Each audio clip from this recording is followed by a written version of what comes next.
ఇందల్వాయి మండల కేంద్రంలోని ప్రాథమిక వ్యవసాయ సహకార సంఘం ఆధ్వర్యంలో మహాజన సభ సమావేశం నిర్వహించారు. ఈ సమావేశంలో రుణాలపైన బడ్జెట్ వివరాలను సొసైటీ సీఈఓ రతన్ జనరల్ బాడీకి లెక్కలు వివరించారు. సొసైటీ చైర్మన్ చింతలపల్లి గోవర్ధన్ రెడ్డి మాట్లాడుతూ గత ప్రభుత్వంలో రైతులకు సకాలంలో రైతు బంధు వచ్చేదని, నూతనంగా వచ్చిన కాంగ్రెస్ ప్రభుత్వం రైతులకు రైతు బంధు విడుదల చేయాలని, 2 లక్షల రూపాయలను రుణమాఫీ చేయాలని కోరారు.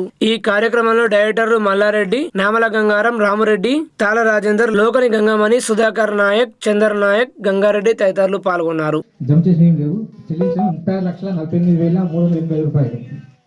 ఇందల్వాయి స్టేషన్ బిల్డింగ్ 10,56,40,40 రూపాయలు జమ చేసినవి 3 లక్షలు చెల్లించిన బ్యాంకుకి. ఇందల్వాయి తాండా గోదాం 1,40,40,000 రూపాయలు చెల్లించినవి. ప్రభుత్వ రుణమాఫీ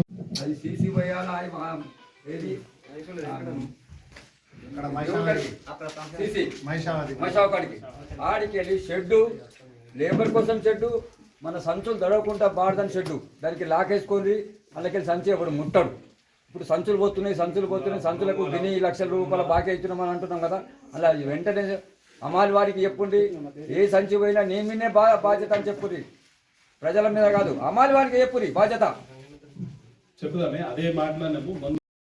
ఆ రైతులు అమ్మిన ధాన్యానికి అని చెప్తే ఆ గ్రామానికి సుగా చాలా బాగుంటుందని మేము సుగా కోరుకుంటున్నాం. ఇందల్వాయిలో ఎంత అమ్మింది మన ఇందల్వాయి తరపు నుంచి ఒక 5 లక్షలు 10 లక్షలు మనకు లాభం వచ్చింది. తినబాగ్పేట నుంచి, చంద్రవాన్పల్లి నుంచి, రూపుల నాయక్ తండ నుంచి మొత్తానికి మనకు 39 లక్షల విధంగా అంటే ఎక్కడికి వెళ్ళి లాభం వచ్చింది సుగా. గ్రామాలు కానీ దానికి సహకరిస్తారని మనం ఏం సుగా కోరుకుంటున్నాము.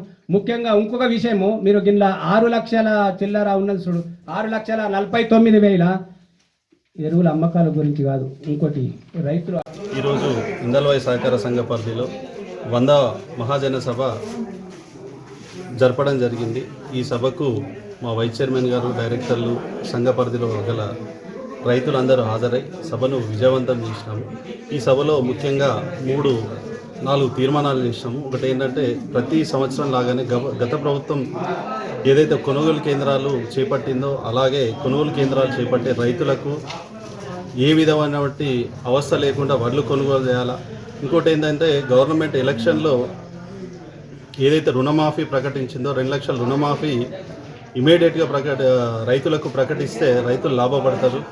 మరి ఇంకోటి 3 ఎకరాల లోపున్న రైతులకే రైతు బంధు వచ్చింది. దగ్గర మన గత ప్రభుత్వంలో చూసుకుంటే ప్రతి సంక్రాంతి కంటే ముందే మన కేసీఆర్ గారు, మాజీ సీఎం గారు రైతు బంధు ఇస్తుండే.